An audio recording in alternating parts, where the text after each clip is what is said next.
በስመ አብ ወወልድ ወመንፈስ ቅዱስ አሐዱ አምላክ አሜን። ከሁሉ በማስቀደም በቸርነቱ ብዛት የጠራን በፍቅሩ ያቀረበን በዚህ ሰዓት በዚህ በተቀደሰ ጉባኤ ያገናኘን የቅዱሳን አምላክ ቅዱስ እግዚአብሔር ስሙ የተመሰገነ ይሁን። የተወደዳችሁ የእግዚአብሔር ቤተሰቦች የእመቤታችን የቅድስተ ቅዱሳን የንጽሕተ ንጹሐን የቅድስት ድንግል ማርያም የአደራ ልጆች የቅዱሳን ወዳጆች አባቶች፣ እናቶች፣ ወንድሞችና እህቶች እንዲሁም ሕፃናት በእግዚአብሔር ስም እንደምን ቆያችሁ? እንደምን አላችሁ?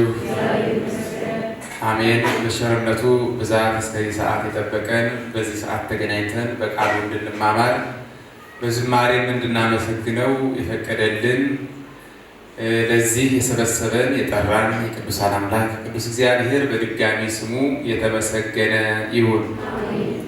እንደ እግዚአብሔር አምላካችን መልካም ፈቃድ ዛሬ የምንማማርበት የትምህርታችን መነሻ ኃይለ ቃል ኩኑ ታቦተ መንፈሳዊ ቤት ለመሆን ተሰሩ የሚል ይሆናል። እንግዲህ በሰንበት ትምህርት ቤቱ በዚህ በደብረ ጽባህ ብርሃነ ሕይወት ሰንበት ቤት ትምህርት ክፍል በኩል ዛሬ እናንተ ወጣቶች የሰንበት ቤት አገልጋዮች እንድትማሩ የተፈለገው ይሄ ነው እና በዚህ ርዕስ መነሻነት እግዚአብሔር በረዳን እግዚአብሔር በገለጠልን መጠን ለተወሰኑ ደቂቃዎች ያህል እንማማራለን። ይህ ኃይለ ቃል በአንደኛው የቅዱስ ጴጥሮስ መልእክት ምዕራፍ 2 ቁጥር 5 ላይ እናገኘዋለን። ኩኑ ታቦተ መንፈሳዊ ቤት ለመሆን ተሰሩ ይላል። በዚህ ርዕስ ውስጥ በተለይ ቅዱስ ጴጥሮስ መንፈሳዊ ቤት ለመሆን ተሰሩ ብሎ ያጠቃለለው ይህ የመጽሐፍ ቅዱስ ክፍል በውስጡ እኛ ልንረዳቸው በተለይ ከሕይወታችን ጋር በእጅጉ ቁርኝት ያላቸው ኃይለ ቃላት በውስጡ ተናግሯልና እነዚያን በተወሰኑ ነጥቦች አንስተን ከሕይወታችን ጋር አገናኝተን ለመማማር እንሞክራለን። እግዚአብሔር የቃሉን ደጅ ይክፈትልን። መንፈሳዊ ቤት ለመሆን ተሰሩ። እንግዲህ ይህ ኃይለ ቃል መንፈሳዊ ቤት ለመሆን መሰራት እንደሚያስፈልግ የሚያሳይ በክርስትና ሕይወት ውስጥ መሰራት እጅግ ወሳኙ ነገር ነው። ሰንበት ትምህርት ቤቶች በዋናነት ያስፈለጉበት ምክንያት ሰው እንዲሰራ በአግባቡ ከሕፃንነቱ ጀምሮ እስከ አዋቂነት ብሎም እስከ ሕይወቱ ፍጻሜ ድረስ የተሰራ ማንነት ያለው ሰው ሆኖ ለእግዚአብሔር የተመቸ ሰው ሆኖ እንዲኖር ነው። በተለይ በሰንበት ትምህርት ቤት ሰው የሚማረው የሚያድገው። በዚህ መንገድ በሰንበት ትምህርት ቤት የሚያድጉ ሕፃናትና ወጣቶች በአግባቡ ተሰርተው ካልሆነ የሰንበት ትምህርት ቤት ዓላማው በአግባቡ ተፈጽሟል፣ ተሳክቷል ማለት አይቻልም። ምክንያቱም ይህ ቦታ የመሰሪያ ቦታ ስለሆነ ማለት ነው። መንፈሳዊነት ዕለቱን የሚገኝ ነገር አይደለም። ሰው ድንገት ዕለቱ የበቃ ሊሆን አይችልም። ደርሶ መንፈሳዊ ሊሆን አይችልም። ሊመስል ይችላል፣ ሊሰማውም ይችላል። ቃሉን የሰማ ዕለት መንፈሳዊነት ሊሰማው ይችላል። ግን ሳይሰራ የሆነ መንፈሳዊነት ብዙ የሚዘልቅ አይሆንም። ለዚህ ብዙ ጊዜ ጅማሮ አካባቢ ሰው ጠንከር ይልና በክርስትናው ቀስ እያለ ባትሪ እየጨረሰ እየደከመ ይሄዳል እና እንደገና እየቀሰቀሱ እያተጉ እያበረቱ ጠንክሮ እንዲሄድ ማድረግ ካልተቻለ የመጀመሪያው ትጋቱ በዚያው ሊቀጥል አይችልም። በመሰረቱ ክርስትና ራሱ የፈተና ሕይወት ስለሆነ ፈተና ያለበት መውጣት መውረድ ያለበት መድከም መበርታት ያለበት ሕይወት ስለሆነ ደልዳላ መንገድም ስላልሆነ በብዙ መፈተን በብዙ መውጣት መውረድ በብዙ መድከም መበርታት ይኖራል በክርስትና ሕይወት ማለት ነው። ስለዚህ ሰው እስከ መጨረሻው የበረታ የጸና እንዲሆን በአግባቡ ሊሰራ ይገባዋል። ከታች ጀምሮ በአግባቡ መታነጽ በአግባቡ መሰራት አለበት። ቤት በአንድ ጊዜ ሊሰራ አይችልም። ዕለታዊ ቤት ተሰርቶ ለአንድ ቀን ሊያሳድር ወይም ለሳምንት ሊያቆይ የሚችል ቤት ሊሰራ ይችላል። ግን የሚቆይ አይሆንም፣ የሚጸና አይሆንም። ጽኑ የሆነ ቤት ነፋስ የሚቋቋም ዝናብ የሚቋቋም ዘመናትን ሊሻገር የሚችል ቤት እንስራ ካልን መሰረቱን ጥልቅ አድርገን መቆፈር፣ መሰረቱን በአግባቡ መስራት፣ ከዚያም ግድግዳውን ጣራውን ተራ በተራ በአግባቡ ማነጽ ይገባል። እንዲህ ከሆነ ያ ቤት ቅርስ ተብሎ በቅርስ እስኪመዘገብ ድረስ ዘመናት የሚሻገር ይሆናል ማለት ነው። የቤቶች ዕድሜ አብዛኛው ከአሰራራቸው ጋር የተያያዘ ከተሰሩበት ማቴሪያል ከተገነቡበት የግንባታ ሁኔታ ጋር የተያያዘ ነው ዕድሜያቸው። ለብ ለብ ከሆነ ያው ይፈርሳል፣ ብዙ የሚቆየ። በአግባቡ የተሰራ ከሆነ ግን ያ ቤት የሚቆይ ይሆናል። ስለዚህ ሰው ቤት ነው፣ መንፈሳዊ ቤት። እኛ የእግዚአብሔር ቤተ መቅደስ ነው። ኢተአምሩኑ ከመ አንትሙ ታቦቶ ለመንፈስ ቅዱስ፣ እናንተ የመንፈስ ቅዱስ ቤት እንደሆናችሁ የእግዚአብሔር ቤተ መቅደስ እንደሆናችሁ። ቤተ መቅደሱ ለእግዚአብሔር የእግዚአብሔር ቤተ መቅደሱ እንደሆናችሁ አታውቁም? ምን ይላል ሐዋርያው ቅዱስ ጳውሎስ በተለይ ቆሮንቶሳውያንን ሲመክራቸው፣ እኛ የእግዚአብሔር ቤት ነን። በኃጢአት ምክንያት ባለመታዘዝ ምክንያት እግዚአብሔርን በማሳዘን ምክንያት ለእሱ ማደሪያነት ለመንፈስ ቅዱስ ቤትነት የማንመች ሆነን የምንገኝበት ጊዜ ይኖራል እንጂ ጥንቱንም ሰው የእግዚአብሔር ማደሪያ ይሆን ዘንድ የእግዚአብሔር መመስገኛ ይሆን ዘንድ ቤተ መቅደስ ይሆን ዘንድ የተጠራ ነው። ስለዚህ እኛ የእግዚአብሔር ቤተ መቅደስ ነው። ያንኑ የእግዚአብሔር ቤተ መቅደስ በኃጢአት ምክንያት አፍርሰን ነው ካልሆነ በስተቀር የእግዚአብሔር ቤተ መቅደስ ላልተገባ ዓላማ ቤቱ ሊሆን ለማይገባው አካል ቤት እንዲሆን ፈቅደን ካልሆነ በስተቀር እኛ የማን ቤተ መቅደሶች? የእግዚአብሔር ቤተ መቅደሶች ነው። መሰራት ያለብን ለዚህ ነው። ቤት ስለሆነ ቤትነታችን በአግባቡ እግዚአብሔር የሚያድርበት እግዚአብሔር የሚመሰገንበት ሰይጣን የማይከብርበት የማይነግስበት ለእሱ የማይመች ለማደሪያነት እንዲሆን ልንሰራ ይገባናል። በአግባቡ ካልተሰራን የእግዚአብሔር ቤት መሆን ስለማንችል ማለት ነው። እና ቅዱስ ጴጥሮስ የሚነግረው ይሄ ነው። ኩኑ ታቦተ መንፈሳዊ ቤት ለመሆን ተሰሩ የሚለን እኛ የእግዚአብሔር ቤተ መቅደስ ስለሆንን ነው ማለት። ይህንን በደንብ መረዳት ያስፈልጋል። እኛ የእግዚአብሔር ቤት የእግዚአብሔር ማደሪያ የእግዚአብሔር ቤተ መቅደስ ነን። ግን ለዚያ በሚመች ሁኔታ ተሰርተናል ወይ ነው ዋናው ትልቁ ጉዳይ። የእግዚአብሔር ቤተ መቅደስ ነኝ ብሎ የሚያስብ ክርስቲያን ያ ቤተ መቅደስ እግዚአብሔር የሚደሰትበት ቤተ መቅደስ እስኪሆን ድረስ በአግባቡ ይሰራዋል ማለት ነው። በአግባቡ ንጹሕ ያደርገዋል ማለት ነው። ለእግዚአብሔር የተመቸ ማረፊያ መኖሪያ ቤት እንዲሆን ያደርገዋል ማለት ነው። ታዲያ ሰው የእግዚአብሔር ቤት ሆኖ መሰራት ካለበት ይልቁንም በተለይ በእግዚአብሔር ቤት ያለ በቃሉ የምናገለግል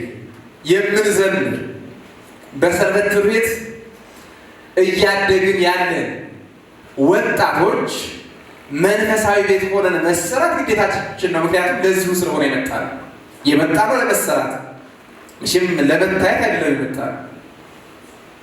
የሆነ ይሄ ህይወት የሆነ ደስ ስለሚል የሆነ ተመሳሳይ ግሩፕ ስለሆነ እዚህ መዋል የሆነ የሚፈጥርልን ደስታ ስላለ እንዲህ ከስሜት ጋር በተያያዘ ሁኔታ አይደለም የመጣ ነው ልንሰራ፣ ተሰርተን ሌሎችን ለመስራት ማለት ነው። እኛ በአግባቡ ታንጸን በቃሉ ጎልብሰን አድገን ሌሎችን ማሳደግ መስራት እንድንችል ነው ወደዚህ የመጣ ነው። ታዲያ እንዴት ነው መሰራት የሚቻለው የሚለውን ነገር ነው በነጥብ ማየት ያለብን። ቅዱስ ጴጥሮስ በዚህ በአንደኛ ጴጥሮስ ምዕራፍ 2 ከቁጥር 1 ጀምሮ በተጻፈው የመጽሐፍ ቅዱስ ክፍል ውስጥ እንዴት መሰራት እንዳለብን የመሰራቱ ሂደት ምን እንደሚመስል በግልጽ ይነግረናል። ከላይ ሲጀምር ምን ይላል? እንግዲህ ይላል ክፋትን ሁሉ፣ ተንኮልንም ሁሉ፣ ግብዝነትን፣ ቅራትን፣ ሐሜትንም ሁሉ አስወግዳችሁ ይላል። መንፈሳዊ ቤት ሆኖ ለመሰራት መጀመሪያ ይህንን ማስወገድ ያስፈልጋል ነው የሚለው። መንፈሳዊ ቤት ሆኖ መሰራት ኋላ የሚመጣ አውትፑት ነው፣ የመጨረሻ ውጤት ነው። መጀመሪያ ግን ክፋትን ማስወገድ ያስፈልጋል። አንድ ሰው ከውስጡ ክፋትን፣ ተንኮልን፣ ቅናትን፣ ሐሜትን፣ ምቀኝነትን ካላስወገደ በንስሐ ኃጢአትን ቆርጦ መጣል ካልቻለ የእግዚአብሔር ቤተ መቅደስ ሆኖ መሰራት አይችልም።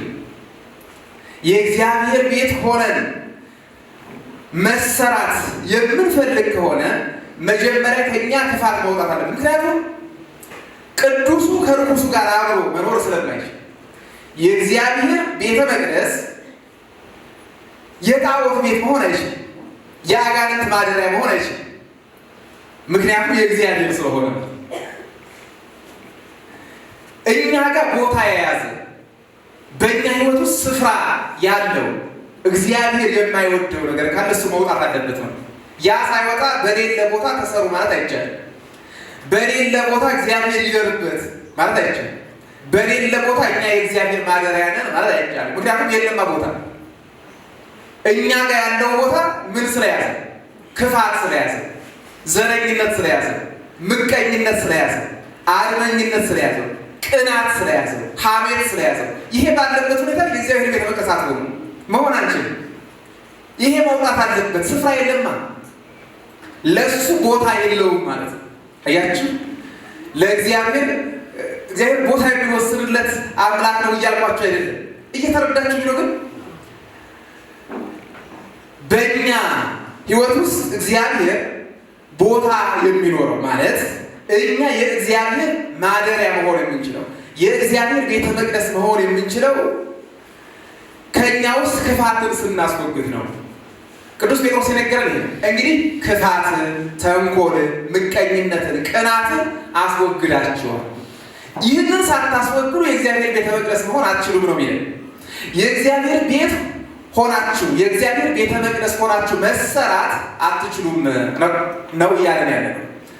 ስለዚህ መሰራት የምንፈልግ ከሆነ የመጣነው ለመሰራት ከሆነ ሰንበት ትምህርት እኛ የምንሰራበት በስነ ምግባር በሃይማኖት የምናድግበት ለፍሬ የምንበቃበት መልካም ፍሬም የምናፈራበት ቦታ ነው፣ የችግኝ ጣቢያ ነው ብለን የምናስብ ከሆነ እንዲህ ከሆነ እምነታችን እኛ ለመሰራት እኛ ለመታነጽ የእግዚአብሔር ቤተ መቅደስ ሆኖ ለመታነጽ ከዚያም በእኛ ቤተ መቅደስነት እግዚአብሔር እንዲከብር እንዲመሰገን ከተፈለገ ከእኛ ውስጥ ኃጢአት መወገድ መቻል አለበት። ክፋት ከእኛ መወገድ መቻል አለበት። ዛሬ ዓለም እየተፈተነበት ያለ ምቀኝነቱ፣ ዘረኝነቱ፣ ተንኮሉ፣ መገዳደሉ፣ መጠላላቱ ያ ሁሉ ከእኛ መራቅ መቻል አለበት። ከእኛ መወገድ መቻል አለበት። ያ ሳይወገድ የእግዚአብሔር ቤተ መቅደስ ሆኖ መሰራት አይቻልም ነው የሚለን ቅዱስ ጴጥሮስ። ይቀጥልና ቁጥር 2 ላይ ጌታ ቸር መሆኑን ቀምሳችሁ ይላል። እስኪ ይህንን ኃይለ ቃል ከኔ ጋር በሉት። ጌታ ቸር መሆኑን ቀምሳችሁ በሉት። እስኪ ሁላችሁ በሉ። ይሄ በጣም ወሳኝ ነው። የእግዚአብሔርን ቸርነት ካልገባን፣ ጣዕሙ ካልገባን፣ ካልቀመስነው መንፈሳዊ ቤት ሆነን መሰራት አልችልም። አናውቀውማ፣ ጣዕሙ ገና አልቀመስነውም። ዳዊት ምን ይላል? ጣዕሙ ወታይምሩ ከመሄ እግዚአብሔር ቸር እንደሆነ ታውቁ ዘንድ ቅመሱት ይላል። ቅመሱት የዛኔ ታውቁታላችሁ ይላል። ካልቀመሳችሁት አታውቁትም ነው የሚለው መዝሙር 33 ጣዕሙ ወታይምሩ ስትቀምሱ የዛኔ ታውቁታላችሁ እግዚአብሔር ምን እንደሆነ ቸር እንደሆነ ከመሄድ እግዚአብሔር ይላል። እግዚአብሔር ቸር እንደሆነ የምናውቀው በመቅመስ ነው። ስለዚህ በሚገባ ተረድተነዋል ወይስ በስሜት ነው የምናገለግለው? ወይስ በስሜት ነው የምንዘምረው? ወይስ በስሜት ነው የምንሰበሰበው? ገብቶን ነው? በሚገባ ቀምሰነው ተረድተነው ነው? ጣዕሙ ሲገባቸው ቅዱሳን አባቶቻችን ይሄ ዓለም እየጠሉት ነው የሚሄዱት። ቀምሰውት ሲያጣጥሙት ሲገባቸው ሲረዱት የዓለም መራራነት ደግሞ የበለጠ ይታያቸው። ስለዚህ በዚህ ዓለም በተድላ በደስታ መኖር አያስደስታቸው። የምናኔያቸው ምክንያት ቀምሶ የመረዳት ጉዳይ፣ የምናኔያቸው ምክንያት የእግዚአብሔርን ጣዕም የማወቅ ጉዳይ ካልሆነ የዓለሙ ገዝፎ ሊታይ ይችላል። ለዚህ ነው በዚህ ዓለም ላይ በመንፈሳዊ ቦታ ላይ በእግዚአብሔር ቤተ መቅደስ ላይ የምናገለግል ሰዎች ሁሉ የዓለሙ ነገር ሲፈትንን የሚታይ ከጣዕመ እግዚአብሔር ይልቅ ለዓለም የቀረበው ጣዕም ሲስበን የሚታይ የዚህ ዓለም ተድላው፣ ደስታው፣ ገንዘቡ፣ ሀብቱ፣ እውቅና፣ ስልጣን ይሄ ሁሉ ነገር ሲማርከን ለዚያ ነገር ብዙ ዋጋ ስንከፍል የምንታየው ጣዕመ ዓለም የበለጠ እየሳበን ስለሆነ ነው። የመንፈሳዊነታችን ውጤት እንዳይመስላችሁ መንፈሳዊ መሆናችን ጣዕመ እግዚአብሔርን በአግባቡ የመረዳታችን እሱን ቀምሰን በአግባቡ የማጣጣማችን ውጤት እንዳይመስላችሁ። እነዚህ ለዓለም የቀረቡ ናቸው። ከፍ ያለ ቦታ መፈለግ፣ ስልጣንን መፈለግ፣ ገንዘብን አብዝቶ መፈለግ፣ መመኘት፣ ያም ለማግኘት ተገቢ ያልሆኑ አቋራጮችን መጠቀም፣ እነዚህ ሁሉ ለዓለም የቀረቡ እንጂ ለመንፈሳዊነት የቀረቡ አይደለም። ጣዕመ እግዚአብሔር ግን ስንረዳ የበለጠ እየናቅናቸው እየጠላናቸው እንመጣለን። እርግጥ ነው ሰው ሁሉ በምናኔ የሚኖር አይደለም። በዚህ ዓለም ላይ ሲኖር በዚህ ዓለም መስራት፣ በላቡ በወዙ መብላት፣ ሀብት ማፍራት ይጠበቅበታል። ይሄ ተገቢ ነው። ከዚያ ውጭ በሆነ መንገድ የምንፈልገው ነገር ሁሉ የእግዚአብሔርን ጣዕም ቀምሶ ካለመረዳት ጣዕሙን ካለመለየት የሚመጣ እንደሆነ መረዳት ያስፈልጋል።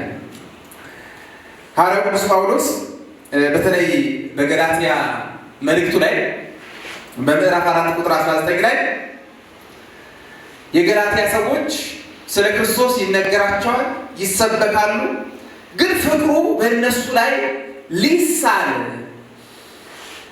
የክርስቶስን ፍቅር በአግባቡ ሊረዱት ባልቻሉ ጊዜ የክርስቶስ ፍቅር በእናንተ ውስጥ እስኪሳል ድረስ ምጥ ይዞኛል ይላል።